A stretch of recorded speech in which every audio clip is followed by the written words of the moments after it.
All right, welcome back to the channel. In this video, we're going to talk about Terence Crawford, Jaron Ennis, ERROL Spence Jr., and what is good for the goose is good for the gander.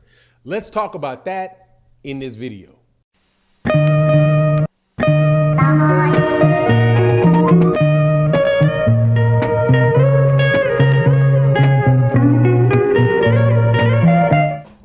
Welcome back to the channel. It's your boy Fanon. Before I get into the video though, let's make sure, please hit the like button, subscribe button, share the video, all that, help the channel grow.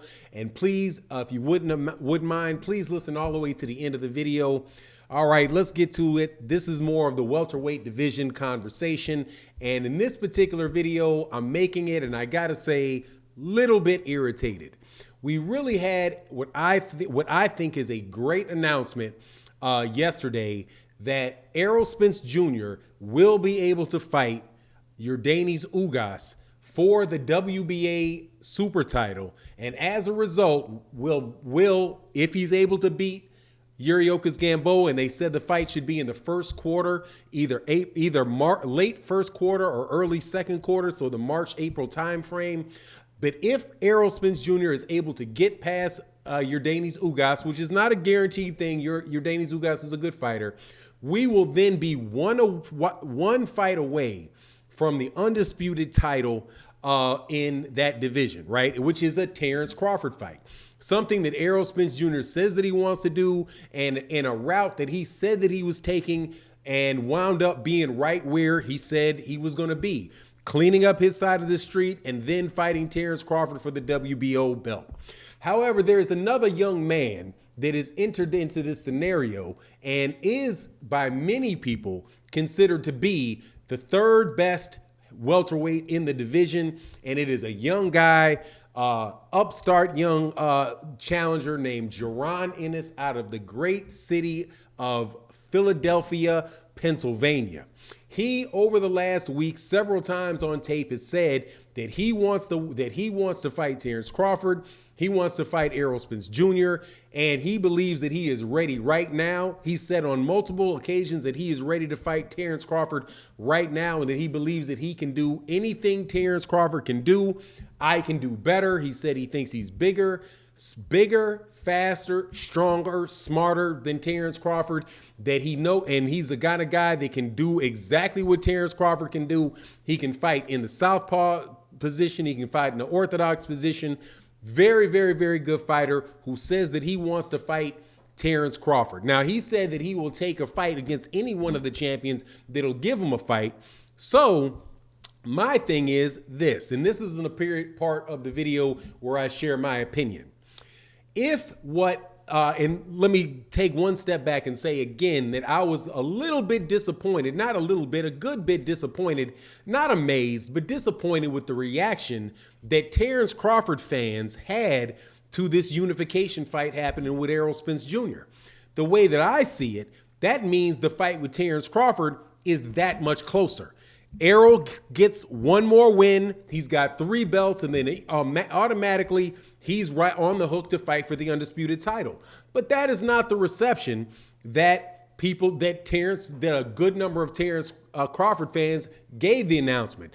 They pretty much are treating it, in my comment section and other things that I see, that ERROL Spence Jr. is somehow ducking Terence Crawford because he's fighting Ugas, and they point to the fact that ERROL Spence Jr. at a point in time had said in a conversation with Terence Crawford, that ERROL Spence Jr. said in a conversation with Terence Crawford, hey, why don't I take the easy route? Like, why do I have to fight you right now? I could take an easy route. I could take the easier route. When he said it, what he meant was it'd be a promotionally easier route to make easier route because they are all under the same promoter. He did not say that he thought that Terence Crawford would be a harder fight than the other people. What he said was, if you listen to the interview, Bob Arum is full of smoke and mirrors, and I have to deal with Bob. Bob doesn't want to make the fight. He was talking about Bob Arum when he said, why wouldn't I just take the easier route, which is to fight people that have the same promoter and the same manager as me, and then when all that's done, I can fight you.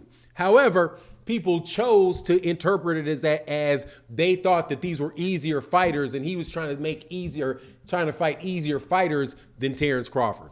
So where I am on this is what's good for the goose is good for the gander. If Errol Spence Jr. is not fighting Terence Crawford in his next fight, Terence Crawford still has to fight somebody, right? And if Terence Crawford is called out by Jaron Ennis, and Jaron Ennis is without a doubt one of the best welterweights, if not the third best welterweight, probably the third best welterweight in that division, better than Danny Garcia, better than Keith Thurman. Sean Porter admitted himself he wasn't about to get in the ring with Jaron Ennis. And most boxing fans that know what they're looking at with him would say, yeah, Jaron Ennis is that level. So maybe Terence Crawford do you think Terence Crawford should take the harder route by fighting Jaron Ennis in the next fight and risking a fight with Jaron Ennis? Or should he take the easier route and take some of the guys that he's been, like somebody along the lines of the people that he's been fighting, like a Sean Porter who had already lost to Errol Spence Jr., who had already lost to Keith Thurman, who had already lost to Kell Brook. Terence Crawford, and I'm telling you, that's why I'm saying I'm slightly irritated at it, because I don't really believe you guys that say these things are really exclusively Terence Crawford fans. I think what you're doing is hating on the PBC and hating on Errol Spence Jr. Because even though Terence Crawford knocked out Sean Porter and Errol Spence Jr. didn't, Errol Spence Jr. already beat him. So it really doesn't matter. He didn't do anything of note differently. He beat Sean Porter. Errol Spence Jr. beat Sean Porter. Kell Brook beat Sean Porter. Keith Thurman beat Sean Porter. But who is it exactly that Terence Crawford is saying that he does want to fight? He does want to fight Keith Thurman, though.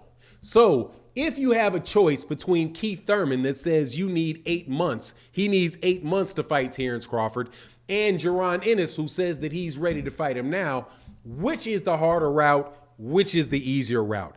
And the easier route to what? To undisputed, because he has a voluntary title defense. The last fight that he had was his mandatory with Sean Porter, right? So do you think people would be right in saying, though, that Terence Crawford needs to fight Jaron Ennis next, or he's taking an easy route to Errol Spence Jr., or should he fight somebody with a good name that'll allow him to get his, to maybe get his, do a successful pay-per-view against, right? Be able to win the fight and then go into an Errol Spence Jr. fight. I think that most of you guys that are not really Terence Crawford fans, but are really just Errol Spence Jr. haters, are going to say it's ridiculous to ask Terence Crawford to fight Jaron Ennis. Who is Jaron Ennis? What has he done? And try to play it like you play these Canelo Alvarez games, right? Where they go and list a bunch of people that and say, oh, why does he have to fight him? Why does he have to fight him? At the end of the day, though, I really do believe that Errol Spence Jr. and Terence Crawford are going to fight after that Yordenis Ugas fight. And the reason that I believe it is because that's what Errol Spence Jr. has said. And when Errol Spence Jr. said that, that's exactly what when he said that he was going to clean up his side of the street, that's exactly what he wound up doing. And Errol Spence Jr. is somebody that's doing this stuff after coming off of a life-threatening car accident, coming off to fight Yordenis Ugas off of a torn retina. Absolutely nothing this dude has done would tell you that he's not up and ready to take on challenges. Terence Crawford, I believe, will take that fight too. And my personal issue is not with Terence Crawford himself. It's just with this massive amount of ridiculousness going on about Errol Spence Jr. fighting Yordenis Ugas. Because I have a sneaking suspicion that if Terence Crawford had fought Yordenis Ugas, none of these same people would have a problem with it. They would say, okay, yeah, he's fighting for undisputed, or he's fighting for a unification. How can you be ducking somebody if you're fighting for a unification? And that's the same thing that people said about Canelo Alvarez when Canelo Alvarez got his undisputed at 168 pounds. How can you be ducking people in 68? Like, how could you duck David Benavidez, who doesn't have a belt, to fight by fighting Caleb Plant, who does have a belt. It's not possible. In this particular circumstance, ERROL Spence Jr. cannot duck Terence Crawford by fighting a guy that has a belt just like Terence Crawford does. The question would be is if ERROL Spence Jr. beat him, then Terence, and he refused to fight Terence Crawford, would he be ducking Terence